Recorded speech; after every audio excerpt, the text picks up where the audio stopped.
Today is August 24th. Welcome to Big Book Daily. My name is Rob. I am an alcoholic. It is a thrill, honor, and joy to be here with you today as we journey through the Big Book of Alcoholics Anonymous and the 12 Steps and 12 Traditions. Today out of the Big Book, we are going to continue, I believe even finish, Chapter 3, More About Alcoholism, by reading the second half of page 43. Out of the 12 and 12, we're going to begin Step 7 by reading page 70. And finally, we'll read today's daily reflection and 24 hours a day. So with that, hope y'all are doing well this morning. Once again, we've been given a brand new set of 24 hours. We're alive. And no matter what we did yesterday, good or bad, we got a clean slate today. And we got a brand new opportunity to right our wrongs and just live life, a free life, a sober life. It's always a good thing. So let's go ahead and get to the good stuff.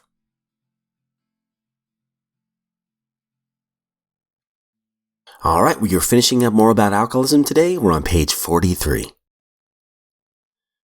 Once more, the alcoholic at certain times has no effective mental defense against the first drink.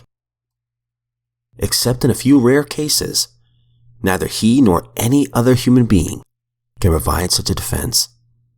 His defense must come from a higher power.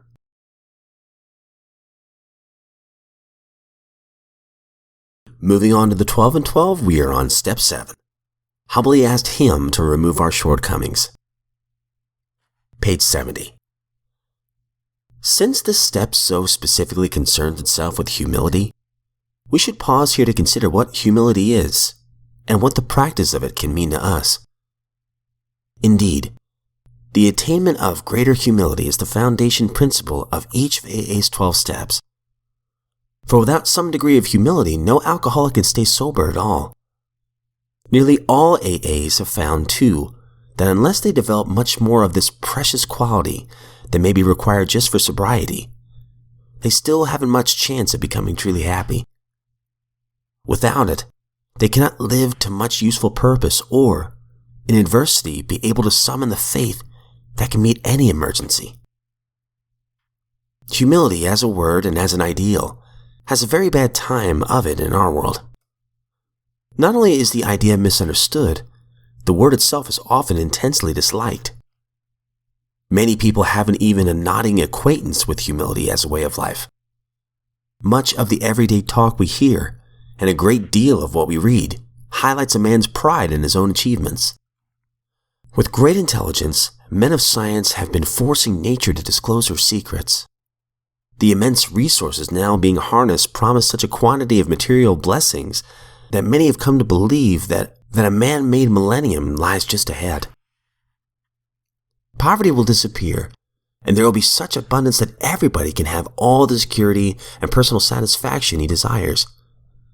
The theory seems to be that once everybody's primary instincts are satisfied, there won't be much left to quarrel about. The world will then turn happy and be free to concentrate on culture and character.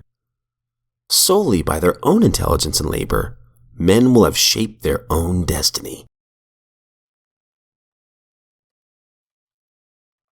Daily Reflection, August 24th. A riddle that works. It may be possible to find explanations of spiritual experiences such as ours, but I have often tried to explain my own and have succeeded only in giving the story of it. I know the feeling it gave me and the results it has brought me, but I realize that I may never fully understand its deeper why and how. As Bill sees it, page 313. I had a profound spiritual experience during an open AA meeting, which led me to blurt out, "I'm an alcoholic." I have not had a drink since that day. I can tell you the words I heard just prior to my admission, and how those words affected me. But as to why it happened, I do not know. I believe a power greater than myself chose me to recover, yet I do not know why. I try not to worry or wonder about what I do not yet know.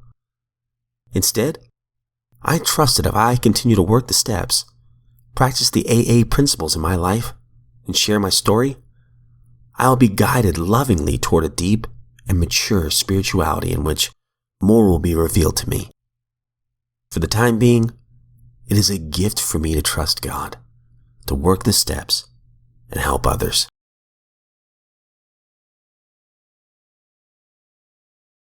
And finally, 24 hours a day, August 24th. AA thought for the day. When we saw our faults, we listed them. We placed them before us in black and white. We admitted our wrongs honestly, and we were willing to set these matters straight.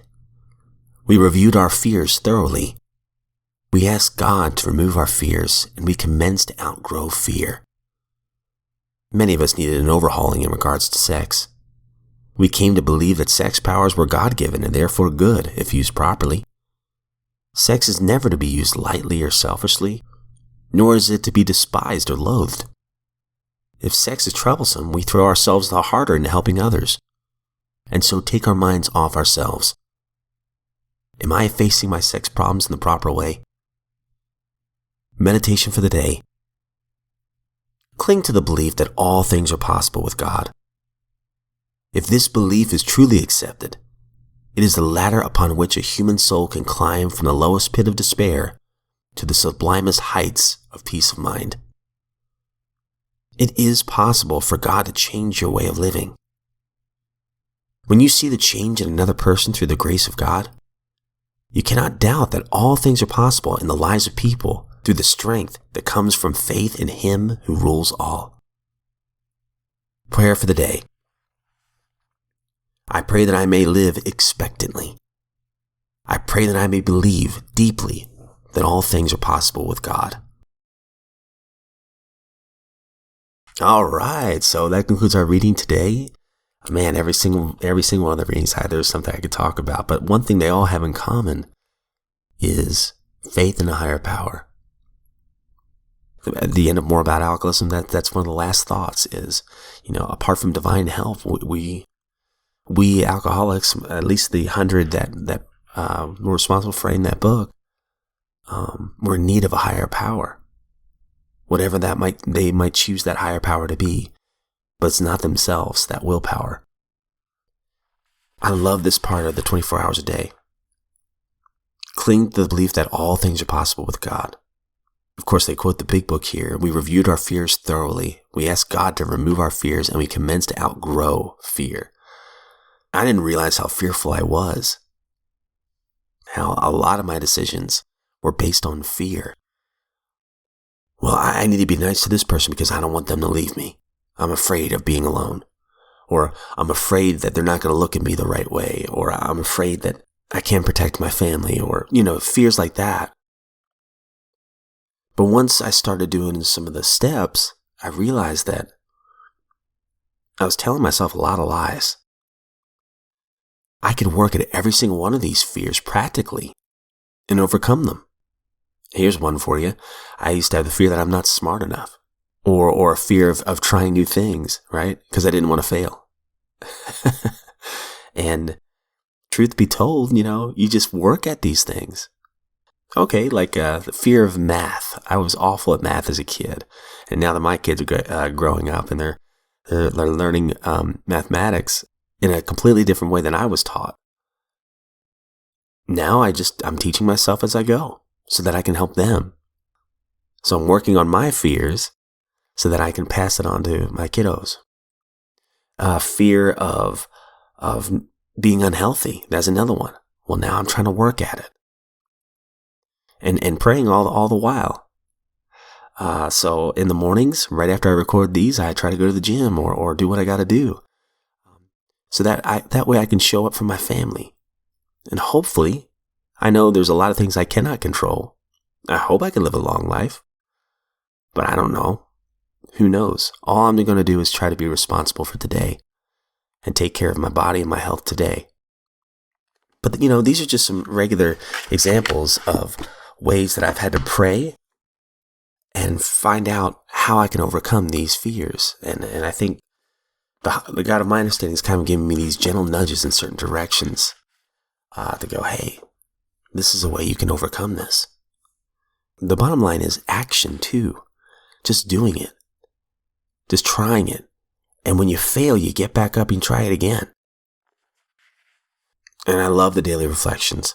For the time being, it is a gift for me to trust God, work the steps, and help others. That is so true in my life.